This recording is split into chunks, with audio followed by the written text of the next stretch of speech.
After 20 years he claimed he needed space and demanded a divorce. I signed without a word. Months later, as he celebrated his engagement to his secretary at our old vacation spot, I arrived unannounced. "Congratulations," I said, handing him an envelope. "His father's will had a clause. Divorce me, lose everything." His fiancée's scream was priceless. "I need space." 3 simple words that shattered 20 years of marriage on a Tuesday evening at Giovanni's, our favorite restaurant. Not, "I'm unhappy," or "we need to talk," but the coward's prelude to abandonment, delivered between the chicken parmesan and tiramisu. Robert didn't even have the decency to meet my eyes when he said it, his attention fixed on the condensation sliding down his water glass, as if it were somehow more deserving of his focus than the woman who had devoted 2 decades of her life to him. But I'm getting ahead of myself. The real beginning was 3 weeks earlier in a sterile examination room with mint green walls and motivational posters about courage that suddenly felt like mockery. "Mrs. Mitchell, you have stage 2 breast cancer." Dr. Patel's voice was gentle but firm, her eyes kind behind practical glasses. "The good news is we've caught it relatively early.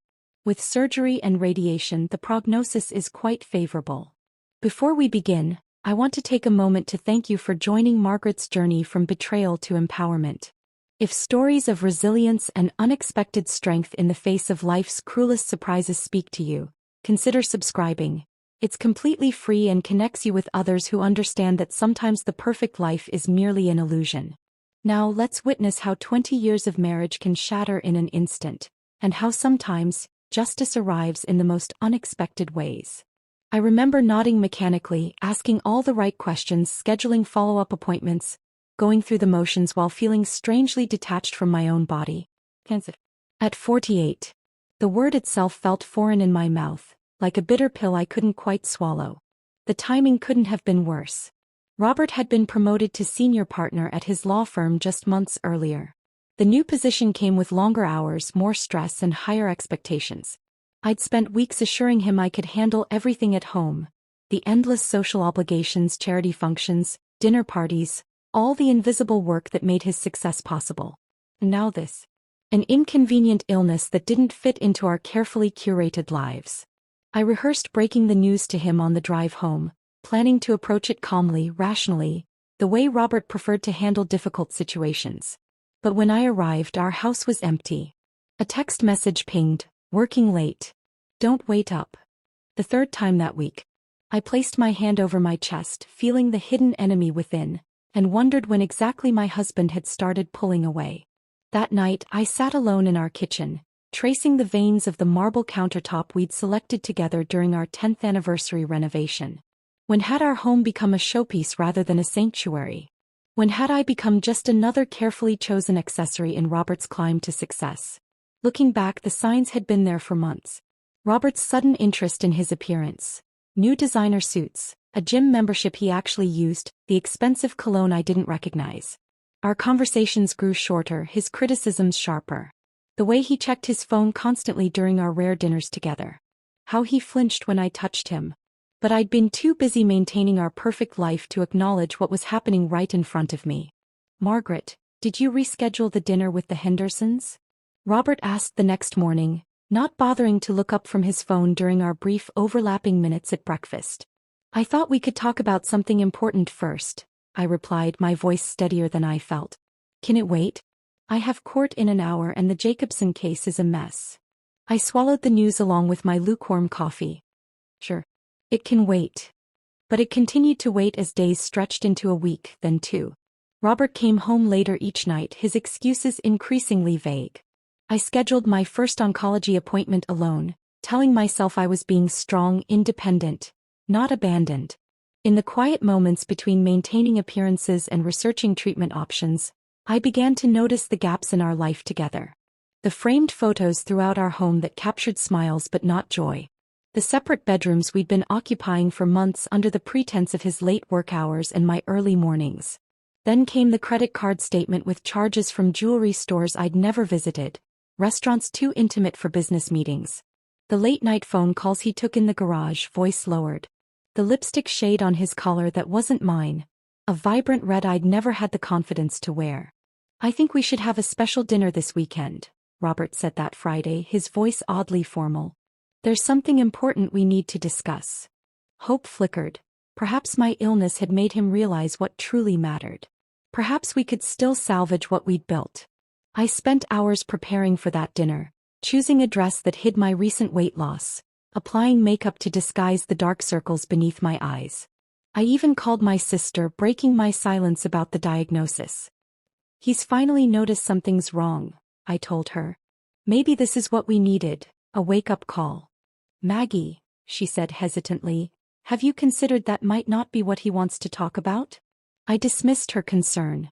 20 years of marriage had to count for something. Giovanni's was quiet that Tuesday evening, the soft lighting creating a false sense of intimacy. Robert seemed nervous, tugging at his collar, checking his watch. Something cold settled in my stomach as I realized he'd chosen a public place for whatever was coming next. "I need space, Margaret," he finally said, cutting me off mid-sentence as I began to tell him about my diagnosis. "This isn't working anymore." The words hung between us like shattered glass. 20 years isn't working? I asked quietly. "I've changed. You've changed. We want different things now." His rehearsed speech continued, full of empty platitudes and corporate-sounding euphemisms. "It would be better for both of us to make a clean break." "Is there someone else?" The question slipped out before I could stop it. His hesitation was answer enough. "Jessica," he admitted finally. "My secretary. It just happened. Just happened." As if 2 decades of marriage could be erased by something that just happened.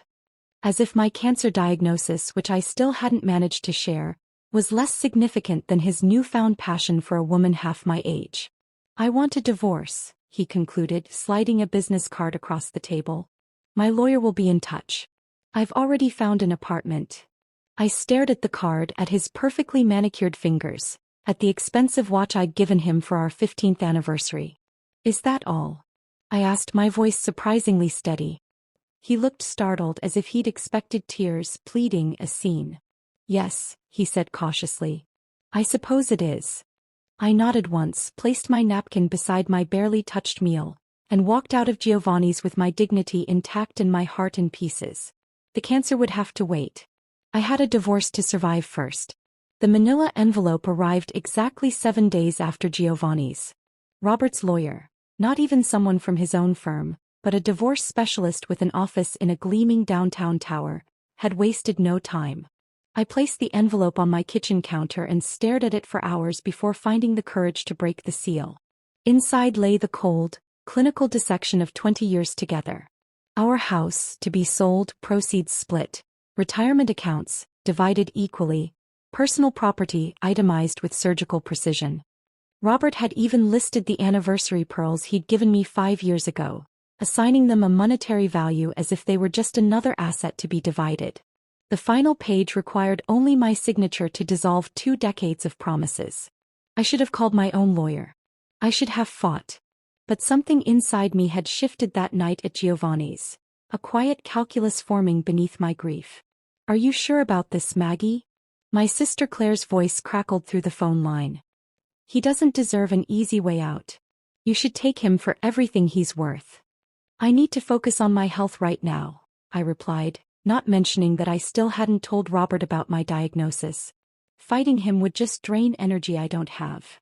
What I didn't tell Claire was that my surrender wasn't defeat, it was strategy.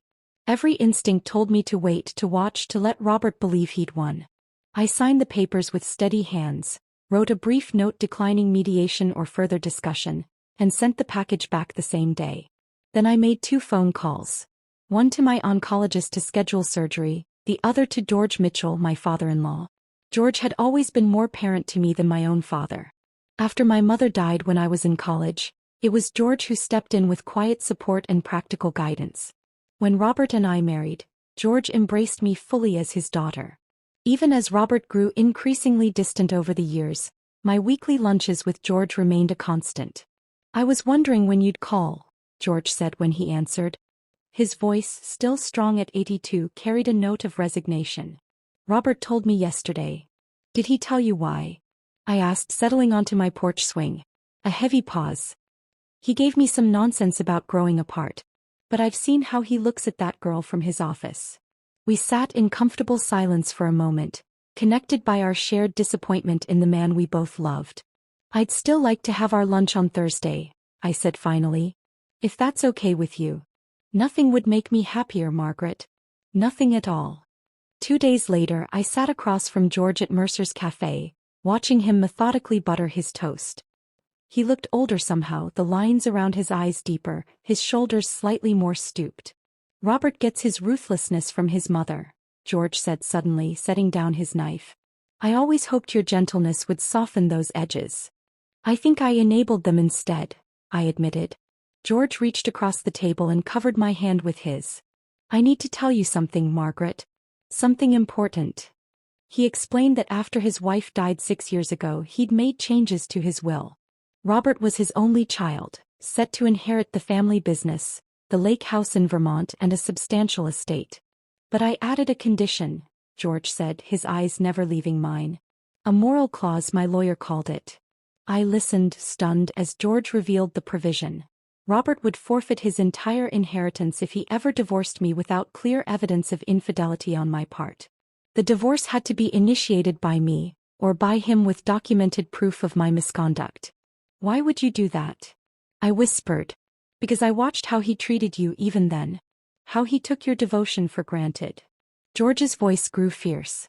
"And because I've seen too many men in my generation discard loyal wives once they've served their purpose." I sat back, processing this revelation. "Does Robert know about this clause?" "He never bothered to read the will," George said with a sad smile. "Too busy climbing the ladder to concern himself with an old man's affairs." That lunch changed everything. Walking home, I felt something unfamiliar bloom in my chest. Not hope exactly, but possibility. For the first time, I saw Robert's hasty divorce as what it truly was: a miscalculation. The weeks that followed brought unexpected clarity.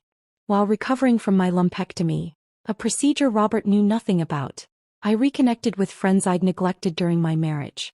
I hired a financial advisor to help secure my future. I began radiation treatments with Claire by my side, discovering reserves of strength I never knew I possessed. Then came the Instagram post that ripped open barely healed wounds. Robert's new assistant had tagged him at L'Artiste, an exclusive restaurant known for its romantic ambience. The caption, "She said yes," floated above the image of Jessica's manicured hand sporting a diamond ring that looked suspiciously like the one in my grandmother's jewelry box, the one Robert had always dismissed as outdated. The comments section overflowed with congratulations, including several from couples we'd entertained in our home. The engagement had come mere weeks after our divorce was finalized. The speed of it was both insulting and revealing. That night, I scrolled through Jessica's public profile, piecing together a timeline of their relationship through seemingly innocent photos. Office parties where they stood too close, team dinners where Robert's law partners were conspicuously absent. Their affair had begun long before Robert's request for space. I was about to close the app when I spotted it. A photo of Lakeview Cottage, George's beloved vacation home in Vermont. The caption made my blood run cold. "Planning our perfect engagement party. #justice, #fresh start, #Lakeview memories." The very place where Robert had proposed to me 21 years ago. The property that, according to George's will, would never be his if he divorced me. I set down my phone and walked to the window, watching darkness settle over the neighborhood where I'd spent half my life. The quiet strife I'd been nurturing crystallized into something more defined: purpose. Robert thought he'd walked away with his freedom and his future secured. He had no idea that his father had foreseen this very scenario, or that I now held the power to upend his carefully constructed new life. I picked up my phone and opened my calendar. The engagement party was in 3 weeks. Just enough time to plan my appearance at Lakeview Cottage and deliver the news that would shatter Robert's perfect illusion, just as he had shattered mine. 3 weeks wasn't much time to prepare for the confrontation that would change everything. My radiation treatments left me exhausted, but each session felt like another step toward reclaiming my body from both cancer and the shadow of my failed marriage. The technicians became unexpected confidants, their cheerful, "3 more to go, Mrs. Mitchell," counting down not just to the end of treatment but to my reinvention. "You don't have to keep using his name, you know," Claire pointed out one afternoon as she drove me home from the hospital. "You were Margaret Jenkins for 28 years before you became Margaret Mitchell." The thought struck me with unexpected force. I'd been so focused on what Robert had taken that I'd forgotten what I could reclaim. Jenkins, I said softly, testing the sound of my maiden name. Margaret Jenkins. The next day, I visited the courthouse and filled out the paperwork to restore my former surname. The clerk handling my case, a woman in her 60s with shrewd eyes and a no-nonsense demeanor, studied me over her reading glasses. Divorce? She asked bluntly. Recently, I admitted. She nodded, stamping my form with unnecessary force. I processed mine 30 years ago. Best decision I ever made. She slid the paperwork back to me with a conspirator's smile. Welcome back to yourself, Ms. Jenkins. That small act of reclamation sparked others. I called my old law firm, the one I'd left when Robert's career demanded we relocate, and arranged coffee with my former mentor, Judith Abernathy. At 75, Judith had broken countless glass ceilings and showed no signs of slowing down. So he left you for his secretary? How breathtakingly original, she snorted when I explained my situation. The familiar sharpness of her wit was oddly comforting. And what's your plan now, Maggie? Besides making him regret the day he met you? I hesitated, then shared everything. The cancer, George's will, the engagement party at Lakeview Cottage. Judith listened without interruption, her eyes narrowing strategically. You need documentation, she said when I finished. The will clause is powerful, but only if you can prove it exists and that George was of sound mind when he added it. George gave me a copy, I said, but I haven't told Robert about it yet. And you won't, Judith declared, pulling out her phone. Not until the moment of maximum impact.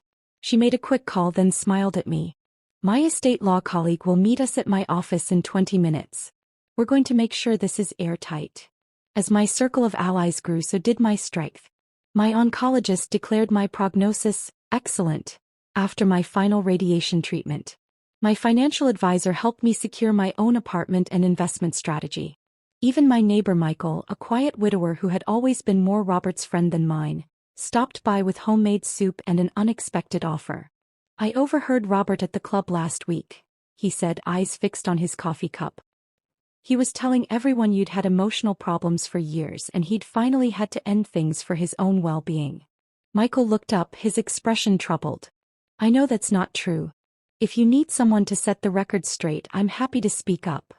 The revision of our shared history wasn't surprising. Robert had always controlled the narrative, but the casual cruelty of it stung. He wasn't content with leaving. He needed to destroy what we'd had, to justify his actions to himself and others. Thank you, Michael, I said, genuinely touched. Just knowing you saw through it means a lot. With 2 weeks until the engagement party, I focused on the practical aspects of my plan. Judith arranged for a court-certified copy of George's will to be prepared, complete with notarized authentication. Claire helped me select an outfit that would command attention without seeming desperate. A slate blue dress that complemented my newly silver-streaked hair, which I'd stopped coloring during treatment. You look powerful, she said as I tried it on. Like someone who knows exactly what she's doing. I was beginning to feel that way too. The most difficult preparation was emotional. Each night, I visualized the confrontation. Robert's shock, Jessica's confusion, the moment of revelation. I rehearsed my words, perfecting the precise tone of calculated indifference. Not angry, not bitter, just matter of fact. A business transaction, nothing more. 1 week before the event, a final piece fell into place when George called me, his voice urgent. Robert just phoned to invite me to the engagement party, he said. I told him I wasn't feeling well enough to travel. You don't want to be there? Asked, surprised. Oh, I absolutely want to be there, George chuckled. But not until after you've delivered the news. I'll arrive the following morning to help clean up the mess.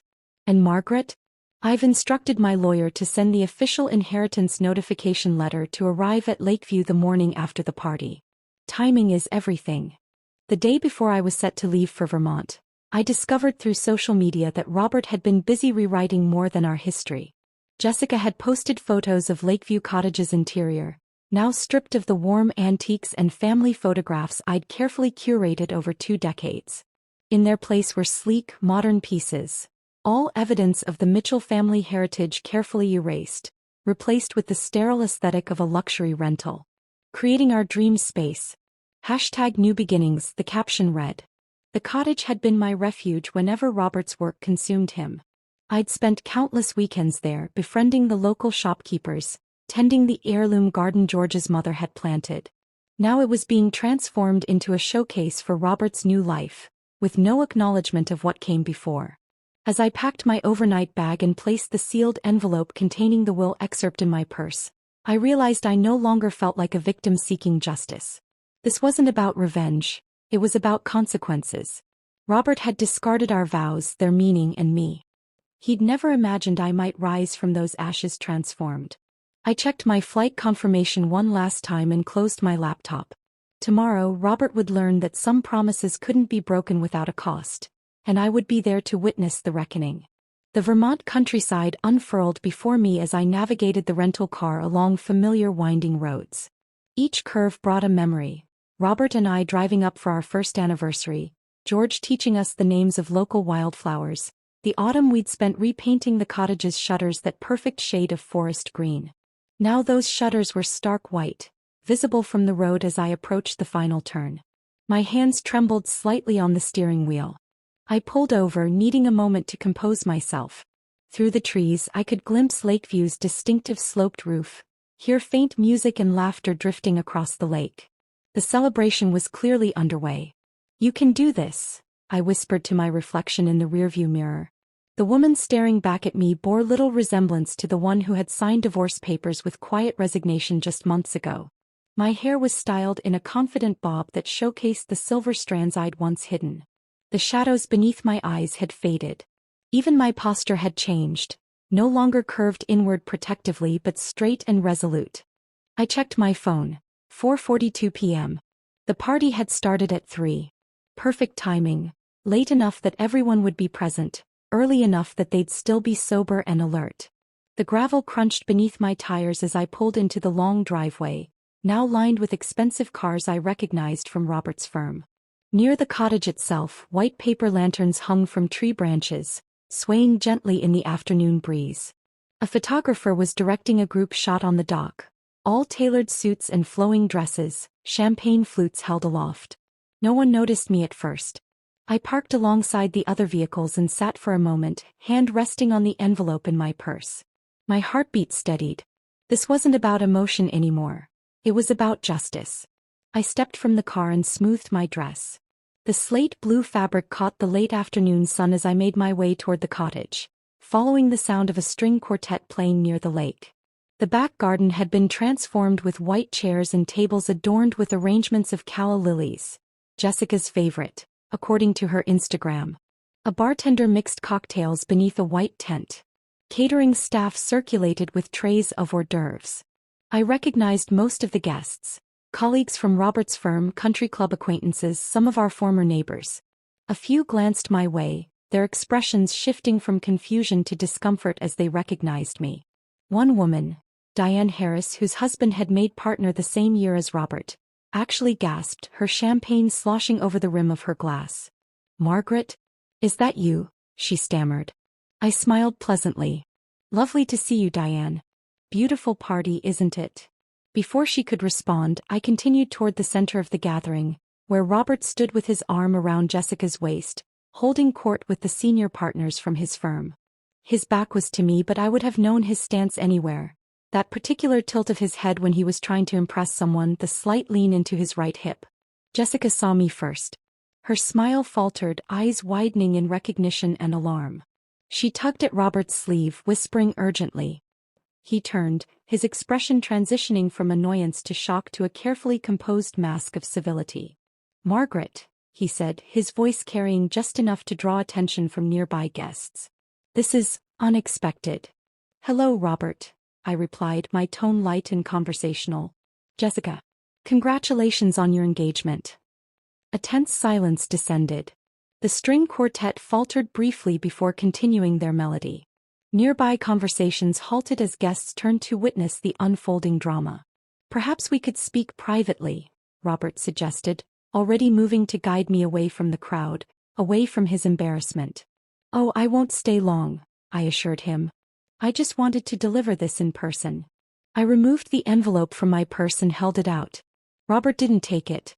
His eyes darted around the gathering, calculating the damage to his reputation.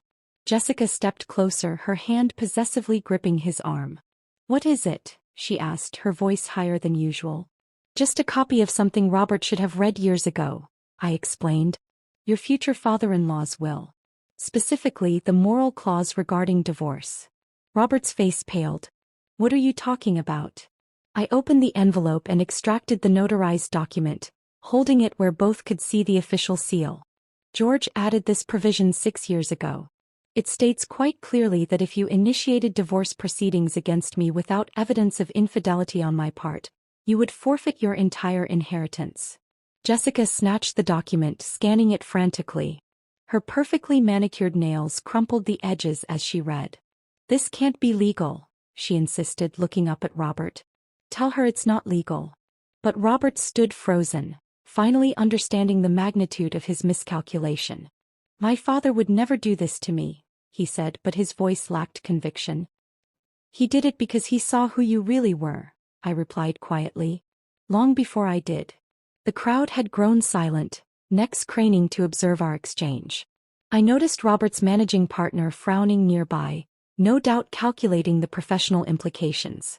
"Everything," I continued, my voice carrying in the stillness. "The firm shares your father held. This cottage. The investment accounts. All of it reverts to George's chosen charity."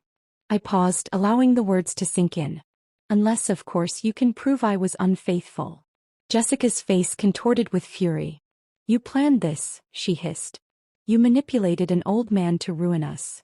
I shook my head. "George made this decision years before you entered the picture, Jessica. I only learned about it after Robert left." One of the senior partners approached, his expression severe. "Is this true, Mitchell? Your firm shares aren't secure." Robert's composure cracked. "It's a misunderstanding," he insisted, reaching for the document. "There must be a loophole, an exception." "The official notification from George's attorney will arrive tomorrow morning," I said, retrieving the paper from Jessica's trembling hands. "I just thought you deserved some warning." I glanced at the shocked faces surrounding us. "And I wanted to congratulate you both in person, of course." Jessica stared at me, then at Robert, the implications sinking in. Her dream life, the prestigious law partner husband, the vacation home, the secure future, was crumbling before her eyes.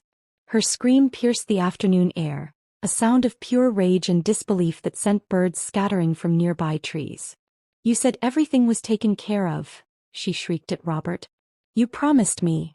I turned to leave, my part in this drama complete. As I walked back toward my car, I heard the growing chaos behind me. Jessica's continued shouting, guests murmuring in shock, Robert's increasingly desperate attempts to control the situation. I didn't look back. The weight I'd carried for months had lifted, replaced by something unexpected: pity. Robert would lose everything he valued. His reputation, his inheritance, possibly even his partnership if the firm found his financial instability too great a liability. Behind the wheel of my rental car, I took one last look at Lakeview Cottage through the rearview mirror. The string quartet had stopped playing. The white lanterns swayed emptily in the breeze. The perfect engagement party had become something entirely different. I started the engine and pulled away, leaving Robert to face the consequences of his choices, just as I had faced mine. The inn by the lake was quiet that evening, my room overlooking the same water that bordered Lakeview Cottage. I ordered room service and sat by the window, watching darkness settle over the mountains. My phone buzzed incessantly, notifications from mutual friends, text messages from Claire asking for updates, even 2 missed calls from George. I silenced it all, needing space to process what had just happened. I'd imagined this moment for weeks, rehearsed it in my mind, prepared for every scenario except how I would feel afterward. The triumph I'd expected hadn't materialized. Instead, I felt hollow, as if I'd shed something essential along with my anger. Sleep came fitfully, but I woke at dawn feeling oddly refreshed. Over breakfast in the inn's solarium, I finally checked my messages. The news had spread like wildfire through our social circle, each retelling more dramatic than the last. According to Claire, who'd heard from our neighbor Michael, Jessica had thrown her engagement ring into the lake before storming off with her bridesmaids. Robert had gotten spectacularly drunk after most guests departed, ranting about betrayal to anyone still listening. George's voicemail was more measured. I've arrived at the cottage. Robert's here looking quite devastated. My lawyer delivered the official notice an hour ago. Call me when you can. I took my time driving back to Boston, stopping at viewpoints along the way, breathing mountain air that tasted of possibility. It wasn't until I reached the outskirts of the city that my phone rang again, Robert's name flashing on the screen. For a moment I considered ignoring it, but something told me this conversation needed to happen. Margaret, his voice sounded rough, unfamiliar. We need to talk. I'm listening, I said, pulling into a rest area. Not over the phone. In person. He paused. Please. We met the following evening at a small cafe halfway between his apartment and mine. Robert arrived first, securing a corner table away from other patrons. He looked haggard, his crisp appearance replaced by rumpled clothes and 3 days' stubble. When he saw me, he stood awkwardly as if unsure whether to offer a handshake or hug. Thank you for coming, he said as I took my seat. What did you want to discuss? I kept my tone neutral, not unkind but not inviting either. Jessica left. He stared into his untouched coffee. The firm has asked me to take a leave of absence while they assess the situation. Dad's refusing my calls. His eyes met mine. You've destroyed everything. You did that yourself, Robert. The waitress approached, looked between us, sensed the tension and retreated without taking my order. Why didn't you tell me about the clause? He demanded, leaning forward. All those weeks during the divorce proceedings. You knew and said nothing. Would it have changed anything? Would you have stayed? His silence answered for him. I didn't orchestrate this to hurt you, I said carefully. I just refused to protect you from the consequences of your choices. And now you get the satisfaction of watching me lose everything. I don't get anything, Robert. The inheritance goes to charity, not to me. I studied him, this man I'd spent half my life with. But I did get something else, the chance to stand up for myself. Which brings me to the reason I agreed to meet. I took a deep breath. I have cancer. His face went blank with shock. What? Stage 2 breast cancer. I found out 3 weeks before you asked for the divorce. I tried to tell you that night at Giovanni's, but you were too busy explaining how you needed space. Robert paled. Margaret, I had no idea. I know, I interrupted. And I'm telling you now not to make you feel guilty, but because I'm done keeping secrets.